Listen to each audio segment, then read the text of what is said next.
Hi chaps, SimOP here from Beard, Biceps and Batchat.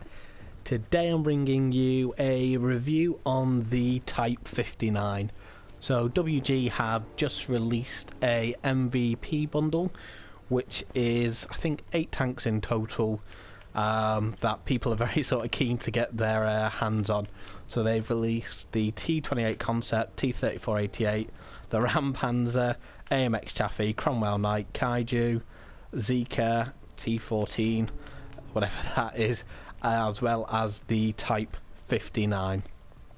So out of all the tanks released today, the one I was most interested in was the Type 59. I know it was released a little while ago and people have been calling it the Hype 59 because it doesn't quite live up to its hype. But the tank itself is essentially, it's a Chinese medium tank. It's a sort of Chinese copy of the Soviet T-54.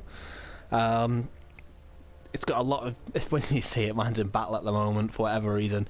Once you see the tank, you'll see the resemblance and sort of quickly realise that it looks very, very much like a T-54, and it shares some of its characteristics as well. A bit of background on the tank. I know it was, well, I suppose on PC rather than console. They don't sell the tank on PC anymore just because everyone was using it and it upset the balance of matchmaking. I think that was the official reason from WG. But I just want to go into the tank a little bit, its characteristics and what makes it such a good tier 8 premium. So the first thing to note about the tank is it's not technically a true medium, much like the Motherland, which is conveniently beside the Type 59, isn't a true medium. Oh, there we go, battle over. Obviously didn't win that one. What I mean by that is it is what's called a pocket heavy. So when it's top tier, it can play like a heavy. It has a lot of heavy characteristics. A lot of that comes from its armour. So if I just go into Armour Viewer here, so as you can see, the turret of the Type 59, I have to stop myself calling it T59, is very, very thick.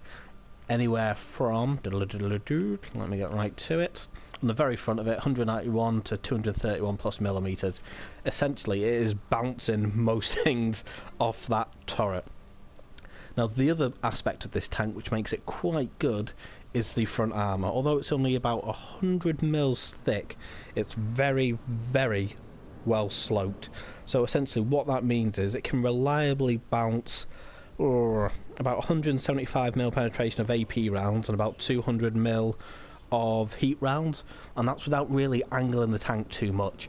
So anything sort of tier 7 or below isn't really going to go through the front of the tank. So you don't have to angle too much. Anything sort of higher, hopefully you hold down anyway, and you're just exposing your turret, which as we can see is very, very good armour on it as well. Now you'll notice the hatches on the tank don't have a particularly low armour values, 121, 160 mil, but it's also really, really well sloped. So although it's technically a weak point, I'd still be very, very surprised if people were going through it reliably the entire time you were, well, they were shooting at it. Now, one of the other things this little beast has going for it is the, excuse me, is the engine. Although it doesn't have a massive horsepower, 520, the power ratio isn't bad. The top speed is what makes it quite nice. So it can reliably get up to 56 kilometers per hour. You don't have to go downhill to get that or anything daft with the IS-7, but any sort of turning is going to just drain your speed. So it's fairly agile. It can reach its top speed without too much of a problem, but don't expect to be zipping around at 56 kilometers per hour straight away. It's going to take a little while to build up your speed on the tank. Now, the other thing I want to look at is the gun on this thing.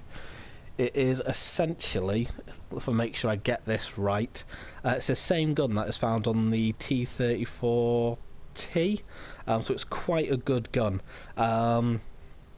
Just having a quick look.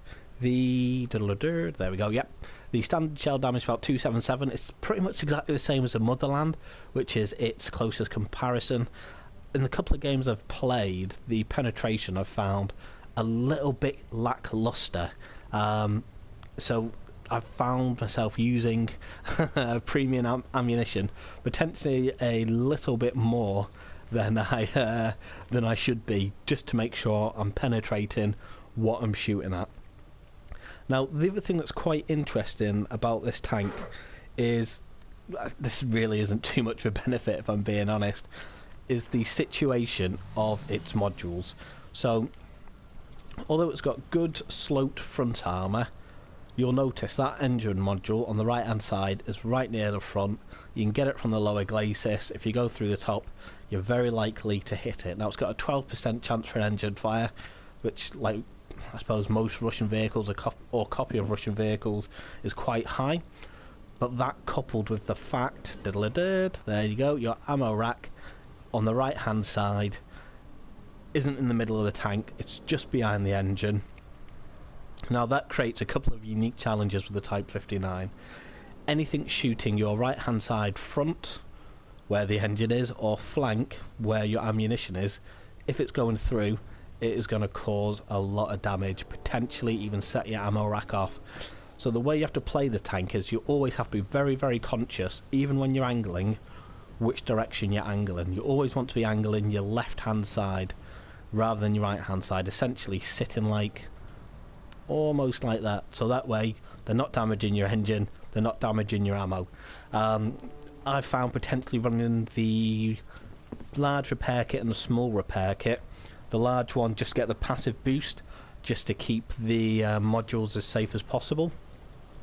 But if someone's circling you, going for your right hand side, there's every chance they're going to do quite a lot of damage to you, which is going to be an absolute nightmare, and not something you particularly want. It's going to land you in all sorts of in all sorts of trouble. I've not had it happen to me yet, but I'm sure it's going to happen to me at some point. Now, with it being a premium, this tank gets a couple of other benefits. The first one is it's got preferential matchmaking. That means it only sees tier 9. That is a very, very big deal, especially with this tank. It just means you're not fighting tier 10s where you're in a difficult situation where they can 1 or 2 hit you. So you're always having a very good chance of being able to contribute and be effective with your gun, your armour, and have an influence on the battle. The other side of it is the Type 59 has very, very good credit multiplier. So it can earn a lot of credits very quickly. If you grinded out credits, this is a tank you really, really want. There's a couple other things with it that makes this tank so cheap, and that is to do with the ammo costs. As you'll notice, its main ammo only costs 252. Well, silver, exactly the same cost as the high explosive, but just to give you a quick comparison, let me do the Fatherland. You'll see it's 1,000 silver a shot, so that's another thing that makes it a great earner as well. Its ammo is very, very cheap, so even when you're shooting premium, it's not overly expensive, which is again quite nice. Now, one of the other things about the tank that's you don't really get too much with, I suppose, Russian copies of tanks, is the gun depression. The gun depression itself is 7 degrees, so it gives you a bit more of an opportunity just to leverage your turret armour, a little bit of hill play, which is quite nice because you don't have a gigantic pool of health. It's about 1300 HP, so 1 or 2 shots is really going to do a lot of damage, so you need to, as much as you can, to conserve your HP and your right hand side. Now, the other thing I want to just show you quickly is the aim time of the tank, 2.9 seconds. It takes a while to aim in on a tank, and the accuracy, if you can see it there, is 0.39. That is almost as bad as an IS-3. Now, that's not great for a medium, which is meant to sort of zip out, aim in, take shots, run back. It's not accurate. It's going to take you a while to aim in. So it plays a little bit differently. It's a hybrid, more of a medium that can brawl. That is if you play it right. Now, the other thing, because you tend to want to play it like a medium, because it can, you'd be expecting it to have fairly good DPM. It does not have fairly good DPM. 277 standard shell damage. If you're just straight out brawling with tier 8, tier 9 heavies, you're going to lose if they know what they're doing, just because they're just doing more damage to you than, one, your HP pool can sustain, and 2, you just can't output as much damage as them. But overall, it's, from my gameplay, I found it's fairly versatile, really good tank. It's a sort of jack of all trades. It's got good durability, good resistance, the firepower's decent, the agility's quite good on the tank as well. So it's just a nicely rounded tank that helps you in pretty much any situation. I would, if you have a chance, pick it up. If the missus is giving you a couple of pennies to play with, definitely have a look at this tank, but just be aware of the disadvantages, which is the DPM and the modules that are easy to hit on the right hand side. If you can negate those, you'll have an absolute blast playing this. I've had a lot of fun. I hope you've enjoyed the review, chaps. I'll hopefully get some gameplay coming up either today or tomorrow, but I'll be very interested to see what tanks you picked up from the MVP and how you guys are doing. Until next time, chaps, I'll catch you later.